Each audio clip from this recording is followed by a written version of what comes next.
Hey there, and Assalamu alaikum. My name is Professor Jawwad Darr, and I'm going to just talk to you briefly about leadership. I guess the first point I want to make is, do you really want to be a leader? Do you need to be a leader? And if so, what are the different leadership qualities that a leader possesses? What are the different styles that leaders have? And what and how do you get other people to buy into your particular leadership challenge? And that's something that I've struggled with myself. I recently, in about 2017, set up a charity called 𝐋𝐞𝐚𝐝, which helps networking of and support and mentoring of British Pakistani students and academics, particularly in the university higher education sector. So this was a real challenge for me, and I'm going to show you some of the things that I learned along the way about leadership. And finally, I guess, what would I say to a younger version of myself who was thinking of becoming a leader or getting involved in some sort of leadership challenge? And at the end of all this, I'll just give you a quick summary if that's okay. So part number one, do we all need to become leaders? Well, not everybody's cut out for what you would classically view as leadership. Some people just don't have the personality or the want or the need to become a leader.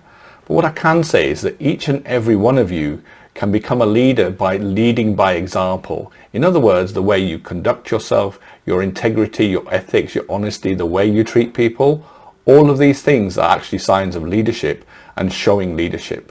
So remember, those are the fundamentals that we should all have, whether we see ourselves as leaders or not, i.e. lead by example. So the question is, what are the qualities that a leader possesses? Well, I've already mentioned some of them about honesty and integrity. And there's a difference between a leader and a boss. A boss is someone who tells you what to do and you basically follow it and you have no initiative of your own. A leader is somebody who empowers others to become leaders in their own right. So you trust people, you empower them, and you give them the praise when things go well. And if things go bad, you don't blame them, you take the blame yourself. That's one of the good qualities of a good leader. So I think my view is also, there are different leadership styles that we'll talk about in a minute, but really it's a leader should be there to support. A leader should have good communication, ideally a little bit of charisma at least. But I think communicating, getting across what you want and how things should be done, but also realizing that people will make mistakes, and that's part of leadership as well. I think passion for what you're doing is really important. When you get across that passion, it's often infectious to others as well. Now, I think one of the most important things that a leader should possess is emotional intelligence. And what that really means in a nutshell, it means when you do things to others, you need to understand the impact that has on them and how they're going to behave on the basis of that. In other words, if you're somebody who just thinks it's okay to put people down or, rubbish their achievements, if you don't understand the effect that's going to have on the person that you're talking to, then you clearly lack emotional intelligence. So somebody who is emotionally intelligent understands that their good behaviors will then impart good feelings and behaviors and actions on those of others. So become emotionally intelligent, or try to at least understand what that means and how it operates. I think the other thing is cultural intelligence. Often leaders are operating in space, in a place or an area where they just don't have necessarily the expertise. So it's always good to understand the context of the place that you're operating. What are the limits and of where you are or how you're operating? And that's also a very important thing, especially if you're working internationally, such as I am in the work that we're doing with 𝐋𝐞𝐚𝐝. And I guess the last thing is, never think that you've achieved sort of leadership status, 101. Always assume that leadership is and self-development is a continuous journey that will continue for the entirety of your life. So question number 3, what type of leadership styles are there? Well, there are a whole range of leadership styles and properties of a leader which you can possess, and you have to give and take the ones that you want really and ignore the others. Some work for some people. A lot of it depends on your personality and the way you think that people should be treated. Some people are very autocratic, and they expect things to be done, whatever they say gets done. Some people are quite pushy and very results orientated, and that can be important sometimes as part of an overall sort of leadership style, because you really want to sort of give people a sense of professionalism and obviously the strive to achieve, right? I think my leadership style is I see myself as a coach, as a mentor. So when people come and work for me, I'm working in the university sector at University College London. I have people doing their PhDs and postdoctoral research with me. So what I'm trying to do is give them self-improvement. I'm the mentor. I'm there to support them. I have the experience. And what I'm trying to do is really empower them with that sort of experience that I have in terms of how to navigate what is the complex world of academic research careers. So I see myself as a coach, a mentor. I am quite a pushy leader in that sense. I am results orientated, but again, I don't forget that first and foremost, you don't forget your humanity as a leader, and you always take people's mental health and well-being into account before you start to try and stretch them. And you should stretch people, because I mean, that's my particular leadership style because I work in academia. So I think that we can all have different aspects of this that we feel we're comfortable with. And like I said, there's no one leadership style that suits everybody. You have to kind of find the blocks that you want and see what works for you and see what works for the team of people that you're working with. Okay, so the next question is, as a leader, how can you take people with you? Now, for me, this has been one of the most important things that I've learned and that I've overcome and understood how this works. And there's a really nice paper by Marshall Ganz that I'm going to put at the bottom of this presentation very shortly. You'll see the web link. It's a very simple paper. It could be read by anybody, even school level. So please have a look at it. So Marshall Ganz is a very interesting person, and what he talks about is using the power of the narrative, i.e. storytelling. And what he says is some very simple things. He puts it in a very, very simple way. He says, look, you've got to decide what your leadership challenge or challenges are. There may be something that you're particularly feeling is wrong with the world and that needs to change and it's not fair or whatever. In my case, I was very disappointed about the fact that many British Pakistani people like me, come from very humble beginnings in the UK, not from money, not from educated parents. And why is it that British Pakistanis aren't progressing as well as they should? And it's something I felt really strong about. And I thought, well, we should set up some kind of network that helps to mentor people and get them into better universities and help students from British Pakistani underprivileged backgrounds. So that was something me and others and a few people felt very strong about. Now that's what we call the story of self. This is what Marshall Ganz says. This is the story of self. This is something that we feel is a leadership challenge and we want to do something about it. So the next thing that Marshall Ganz talks about, and you can see it in this little diagram that we're going to put up in a second, Marshall then talks about, okay, you have to sort of say, right, what is the issue? What is the story? And then what you've got to do is you've got to get others to buy into the story. And we call this the story of us. These are the shared values and principles that we have with others. So, other people feel there's a sense of injustice as well. And how do we get across that and get others to buy in?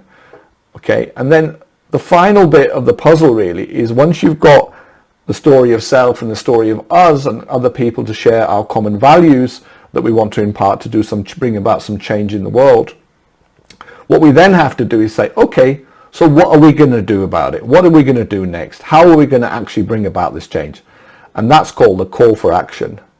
And so you can break down any kind of leadership challenge into these three things. And in the call for action, basically saying, so what are we going to do? What's next? And how do we go about this journey? And so when you can put those things together, it becomes really powerful and it becomes a kind of movement in a sense, or a group. And I'm really proud to say the charity that we set up, Upsign, is really recognized now internationally, certainly within the UK academic community, as a group of highly professional people who are there to support not only students and academics, but also to mentor and to offer advice to the general public about the sort of challenges faced by British Pakistanis in the UK and indeed globally as well now. So I think have a look at this very simple paper by Marshall, have a little read of it, see if you can make some sense of it and see whether you can apply it to your own particular leadership challenge. Again, this is the art of storytelling and how we can simplify things.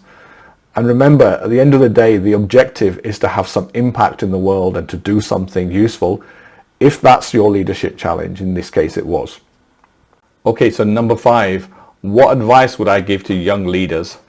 Well, I'm going to start off with one of my pet hates, and we now live in a world of social media, and I think there are an awful lot of people who, what I would say are what I call self-proclaimed leaders. Those are people who have very strong social media presences, and they can be characterized by the following types of characteristics. Generally, they're constantly on social media blowing their own trumpet, going to the opening of an envelope, and sort of self-proclaiming themselves as having some very important role in science and technology. And often it kind of makes me laugh, and it actually shows that many of them, and they're doing basically nothing. It's what I call busily doing nothing. And this sounds very bitter, but it's kind of, I find it actually quite amusing that these people lack emotional intelligence, because they don't know that they're just posting on social media on a constant basis, proclaiming themselves as some great scientist or some great other individual, but they don't actually do anything. They have no impact on the world other than social media. And I think this is a great danger, and really this is where emotional intelligence, needs to be understood. If you are posting yourself for the sake of posting yourself, or proclaiming you're doing something, charitable work or whatever, just to get lots of well dones, ask yourself the question, what is the impact of what you're actually doing? And really, are you spending more time posting on social media to make yourself feel good about yourself? Or are you doing it because you've actually done something impactful? So always ask yourself that question. Really, really important question. But I have to say that as the first and foremost thing that I think is happening right now in society. And it's really a need for others to give acknowledgement. If you're a leader, you should be doing it because you think it's important, not because you need others to tell you it's important or endorse you. Of course, that's nice when you get praise and you get endorsement, but that shouldn't be the primary reason. So ask yourself that question, why are you really doing this? And I think my other bit of advice is try not to get too stressed when things don't go well. Often, many of the stressful points come with interactions with other individuals or people who are working with you, under you, or alongside you. And sometimes it's a failure of communication, or a lack of understanding of you can't see their perspective and they can't see your perspective. I'm somebody who's quite, I like to do things to high standards. Not everybody has those same standards, and that has caused friction between me and my colleagues sometimes. But the more I try and understand things from their perspective and their experiences and why they work the way they work, it does make life a lot easier to understand that and try to adjust your position and come to compromises, of course. Whenever you're working in a system as a leader, or you're trying to get ahead, you need to understand the situation you're in, the glass ceilings that exist. In many jobs around the world for people of color, there are glass ceilings, and unconscious bias is something that comes in quite a lot. This means that sometimes people are not able to progress because of these glass ceilings. You have to be aware of these, and of course you need to try and overcome them. You can overcome them, but you need to be aware of them first and foremost, because if you're not aware of them, then you're just going to not realize what is actually going on. So these are important things for leaders to understand. The thing I mentioned earlier that I'll say again is my advice to you, if you want to be a leader, is to create other leaders. The people working with you, alongside you, empower them, create mini leaders from your leaderships. That's a really good thing to do, because it really means the load is spread. If you're a control freak and you just think that you can do everything better than anyone else, you're never going to empower other people to take some of that strain, and it becomes quite a lonely place if you're doing that. And my advice to young leaders finally is your resilience is your biggest asset. Resilience means you will have many failures along the way, many embarrassments along the way, but do not give up. Keep going, keep striving, keep pushing. If you feel strongly in something, then just keep going. So resilience is the number one skill that a leader has to possess. Okay, so really that's all from me. I'm just going to summarize. Remember the following things. Be a leader, not a boss. Okay, there's a difference. Think about your leadership style. Understand the cultural context of where you are. Try and create other mini leaders. Develop a narrative. Use the power of storytelling or the arts to get across your message and take other people with you. Next, develop emotional and cultural intelligence. Be aware of your social media profile and what you are putting out, and whether you're actually doing something impactful or you're just creating a social media account to get lots of ticks and likes. That's not the way to go forward. Most of all, and finally, lead by example. Your integrity, your ethics, your behavior, the way you treat people, be a supportive leader. That is the best way forward. Look, thank you so much for listening to me today. I hope you have a great conference and a great event. I'm going to leave some links at the end of this video, and hope to see you all in person maybe next time. Thanks a lot. Khuda Hafiz. Bye-bye.